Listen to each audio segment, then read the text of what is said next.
The outbreak of war by the United States and Israel against Iran has sent tremors through the global economy, exposing just how fragile the world's energy architecture remains. What began as a geopolitical confrontation has rapidly morphed into a full-scale economic shockwave, radiating outward from the Persian Gulf to Europe, Asia, and beyond. At the center of this storm lies a narrow stretch of water whose closure represents one of the gravest nightmares in global trade, the Strait of Hormuz. Roughly 1/5 of the world's oil supply typically flows through this 21-mile-wide passage between Iran and Oman.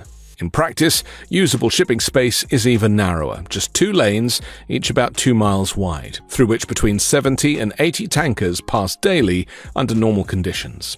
It's often described as the motorway of global energy trade, the indispensable artery connecting Gulf producers to global markets. In the current conflict, however, that artery has effectively been severed, with insurers designating the zone a war risk area and shippers unwilling to expose vessels to missile or drone strikes. Tanker traffic has ground to a halt. Even without a formal legal blockade, the effect is the same. Energy exports are frozen. Despite the United States' offer to escort vessels through the strait, the implications are immediate. Oil prices have surged past $85 a barrel, with market speculation intensifying around the psychologically critical $100 mark. Yet oil is only part of the story. Natural gas markets have reacted even more violently. Qatar, responsible for roughly 20% of global liquefied natural gas exports, has no viable export route that bypasses Hormuz. When Qatari energy operations pause, Europe and Asia feel the shock almost instantly. In recent trading sessions, European natural gas prices have doubled. What initially appeared to be a contained confrontation between Israel, the United States, and Iran has evolved into something far broader.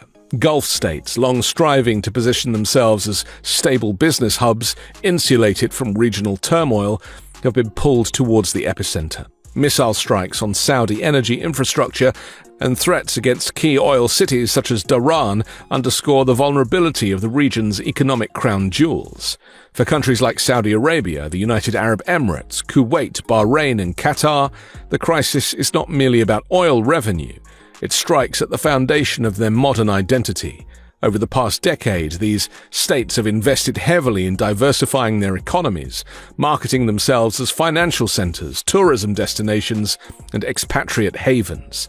Dubai, for example, hosts thousands of foreign businesses and a large expatriate workforce drawn by tax advantages and stability. Rising insurance costs, covering everything from shipping to skyscrapers, threaten to undermine that business model. If the Gulf ceases to be perceived as safe, capital could retreat swiftly. At the same time, the conflict exposes asymmetric vulnerabilities across the global economy. The United States, now the world's largest oil producer, occupies a comparatively strong position. Higher oil prices may hurt consumers at the pump, but American producers benefit from elevated crude prices. Record levels of U.S. LNG contracts suggest that American energy firms could profit from disrupted Gulf exports. Yet even the United States is not immune. Refining capacity constraints mean that higher crude prices can still translate into domestic cost pressures. Meanwhile, Europe and Asia are far more exposed. Countries such as Japan and India remain heavily dependent on Middle Eastern imports.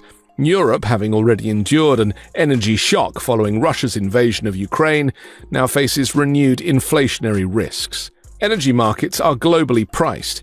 Even if a country maintains physical supply through domestic production or diversified imports, it must still pay prevailing international prices. Thus, a surge in oil and gas benchmarks transmits inflation worldwide. This inflationary pulse reverberates through bond markets, currencies, and equities. Expectations of central bank interest rate cuts, once considered imminent in several developed economies, have been scaled back sharply. Higher energy prices feed into headline inflation, making policymakers reluctant to ease monetary conditions. Consumers, already strained by previous price shocks, face the prospect of prolonged high borrowing costs. The conflict also threatens food security. Approximately 30% of the world's urea, a key fertilizer component, passes through Hormuz. Disruption could drive up agricultural input costs, compounding existing pressures created by the war in Ukraine. In Gulf states themselves, where up to 70% of food imports transit the strait, shortages could emerge if the closure persists. While most economies suffer, some actors may gain. Russia, for instance, stands to benefit from higher oil prices. Every dollar added to the global oil benchmark increases revenue for the Kremlin, bolstering its war chest amid ongoing conflict in Ukraine. With Iranian oil exports constrained by sanctions and conflict, Russia faces less competition in supplying energy-hungry markets like China. Iran's own calculus appears centered less on profit than on leverage. Sanctions limit its ability to reap full financial gains from rising prices. Instead, Tehran's strategy seems aimed at maximizing economic pain for adversaries.